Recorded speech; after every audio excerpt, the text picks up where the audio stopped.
pertanyaannya adalah, siapakah manajemen itu?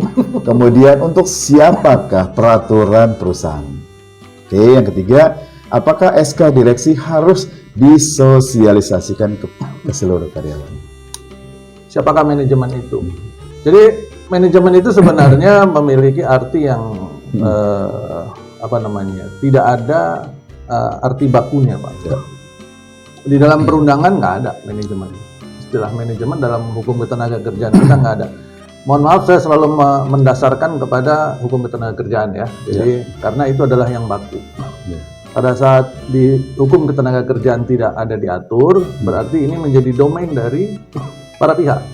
Dalam hal ini perusahaan. Kalau masih bentuknya peraturan perusahaan, kalau sudah PKB berarti perusahaan dan serikat pekerja sebagai pembuat PKB tersebut. Nah, sehingga manajemen ini memang harus didefinisikan. Tetapi secara umum dalam dunia manajemen ini maksudnya dalam dunia ilmu manajemen. Nah, manajemen sendiri itu diartikan sebagai kurang lebih pengelola.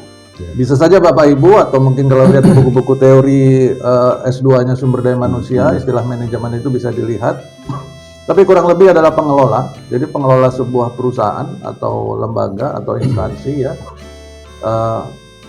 yang biasanya digolongkan kepada golongan-golongan senior. Kalau kita sekarang sudah punya namanya grading, ya employee grading itu penggolongan pekerja, maka biasanya mereka berada di level-level atas. Secara umum lagi, itu biasanya disebut manajer ke atas, seperti itu.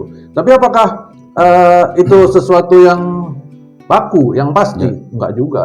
Karena ada juga perusahaan yang menggolongkan manajemen itu bahkan sampai ke level supervisor, Pak.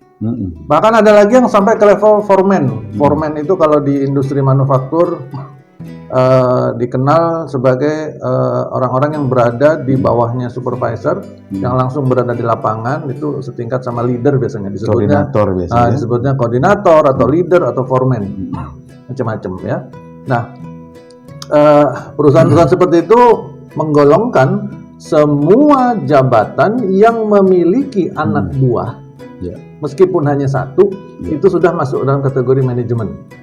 Nah, ada perusahaan yang menggolongkannya demikian berdasarkan tingkat kepemimpinan. Jadi apakah dia sudah memiliki unsur kepemimpinan apa tidak? Kalau dia sudah punya anak buah secara formal dalam struktur organisasi, dia sudah punya anak buah, meskipun hanya satu orang anak buahnya, maka sudah digolongkan sebagai manajemen. Memang nanti dibagi lagi, ada manajemen yang junior, manajemen sama senior manajemen, biasanya begitu. Tapi lagi-lagi ini tidak ada format bakunya ya, Bapak Ibu sekalian. Tapi kurang lebih begitulah cara kita mengartikan. Nah, dalam konteks hukum ketenagakerjaan, seringkali juga manajemen ini diarahkan yang lebih spesifik lagi kepada direksi sebagai pengelola perusahaan atau sebagai penanggung jawab hukum terhadap operasional perusahaan, baik di dalam maupun di luar pengadilan. Biasanya diarahkan ke sana. Ya, itu kurang lebih tentang definisi. Kalau pengen lebih tahu jelasnya, Bapak Ibu bisa lihat peraturan perusahaan atau PKB di perusahaan Bapak Ibu masing-masing. Silahkan dibuka, biasanya di halaman-halaman pertama, di pasal-pasal awal di bagian definisi, seperti kata Pak Yunus. Di sana ada siapakah perusahaan, siapakah manajemen, siapakah karyawan, siapakah serikat pekerja, siapakah lain-lain, itu semua ada di sana. Ya, baik. Yang kedua tentang untuk siapa sebenarnya peraturan perusahaan. Peraturan perusahaan ini untuk kedua pihak, baik perusahaan maupun karyawan, untuk mengatur hubungan ketenagakerjaan di dalam perusahaan itu. Ya, jadi ini sangat penting bagi perusahaan dan karyawan untuk menjadi pedoman atau acuan dalam mengelola hubungan kerja atau dalam melakukan produktivitas, proses produksi, terus mengukur kinerja, mengukur tingkat kedisiplinan, sampai masalah hak dan kewajiban, itu semua diatur di sana. Itu jadi acuan. Jadi ibaratnya itu jadi buku sakti. Ya, jadi buku saktinya di perusahaan itu peraturan perusahaan. Makanya kalau kami di DHM Partners, setiap ada proyek tertentu di perusahaan, dokumen pertama yang kami minta selalu peraturan perusahaan atau PKB.